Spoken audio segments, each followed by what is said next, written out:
Threshold is one of the most important concepts any endurance athlete needs to understand. I would go as far as saying it is the most important metric to get right, because all of your training depends on you correctly measuring your threshold. So by the end of the video, I promise you will know everything you need to know about threshold, and this will completely transform both your training and racing. As always, I am Max, a medical doctor and endurance athlete. Now let's get into the topic of today's video. Let's start by establishing what threshold even is. But here we run into our first problem, because there isn't just one threshold. No, there are in fact two.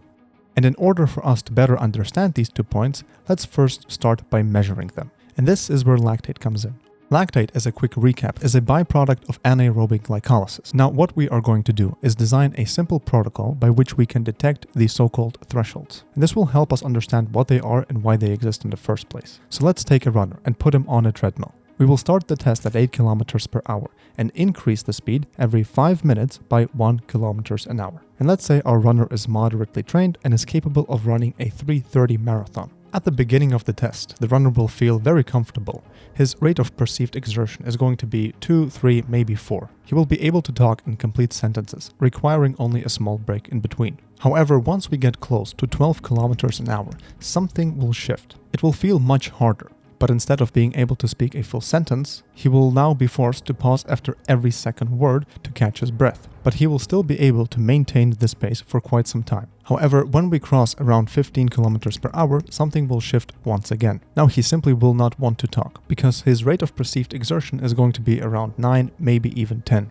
And after running the last 5-minute stage, he will feel completely exhausted. You see, when we increased the running speed, the metabolic and physiologic response is not linear. If we take a look at his whole body response, there are 2 exact points that stand out. But the question is, why? You see, when our runner was starting his test, he was primarily using his type 1 muscle fibers. These are oxidative fibers, meaning they rely on oxygen for metabolic processes, and so they produce very little lactate. But when the runner crosses the first threshold, something shifts. He starts recruiting type 2 fibers. But let's be more specific. He starts recruiting type 2A muscle fibers. Now this is a very important point, because type 2A fibers are a mix between type 1 and type 2X fibers. So these muscles are able to use both aerobic and anaerobic metabolism. And it is distinctly because of the anaerobic part that they start producing quite a significant amount of lactate. However, our body responds perfectly to this increase in lactate, because type 2A fibers can actually shuttle that lactate to type 1 fibers, where the lactate will be used as energy. This happens through something that is called the MCT transporter. So as we can see, when our runner crosses that first threshold, even though the physiologic and metabolic response is different, it is still stable. We are at a so-called steady state. However, as soon as we cross that second threshold, a steady state can no longer be achieved. That means lactate spiraling out of control and oxygen consumption reaching its peak. This is also known as VO2 max. This means that if you stay below the second threshold, your oxygen consumptions will be stable. You will not be able to achieve VO2 max. However, as soon as you cross that threshold, because it's a non-steady state, you will reach your VO2 max. And the reason why these 2 points are extremely important to us, because they allow us to create, you guessed it, training zones. Until proven otherwise, I will always recommend you use the 3-zone model, because physiologically speaking, we only have 3 training zones. That's it. And so the biggest reason in actually identifying your 2 thresholds is to remove all the guesswork from your training.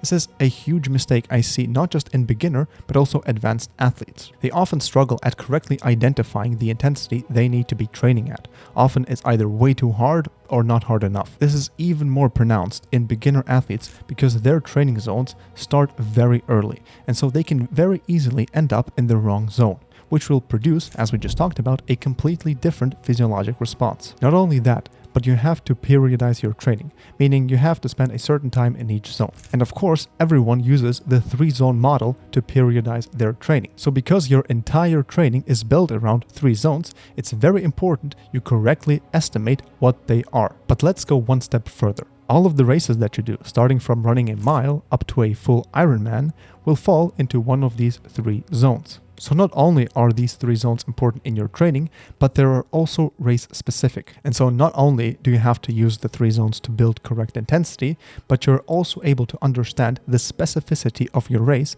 and then dial in the training in order to match the physiologic demand. So to quickly summarize what we've talked about, you have 2 thresholds where exercise intensity shifts. Each training zone has a different physiologic and metabolic response. They are extremely important for training and developing the right way your endurance, and also are race specific.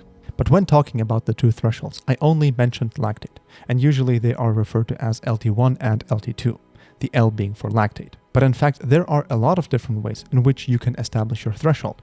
You can use your ventilatory threshold, gas exchange threshold, the respiratory compensation point, critical speed or critical power, or you can even go as far as using near-infrared spectroscopy. And I forgot one more thing, you can use oxygen uptake kinetics to assess your training zones. But these are very impractical and usually very expensive ways in estimating your threshold. But most of these metrics are going to be completely irrelevant for the average person, with exception to critical speed. That's something we will most definitely talk about because that is a metric that everyone should know. So of course there are a lot of different ways of measuring threshold, but the most important thing to understand, no matter which metric you use, because using, for example, near-infrared spectroscopy is going to be infamously more expensive than using lactate, they all try to arrive at the same conclusion. And also you have to keep in mind that I mentioned a lot of different ways of measuring threshold, but all of them are somewhat flawed. None of them are perfect. So it's actually more important you correctly understand how to use one metric, for example, correctly estimating lactate threshold, rather than understanding every single metric that exists that can help you detect threshold. So in the upcoming videos, we will discuss all the practical ways we can actually measure threshold without having a fancy background in sports physiology, so you can maximize your training and get the best possible results with the least amount of effort. Now I hope you liked today's video, and if so, I will see you in my next one.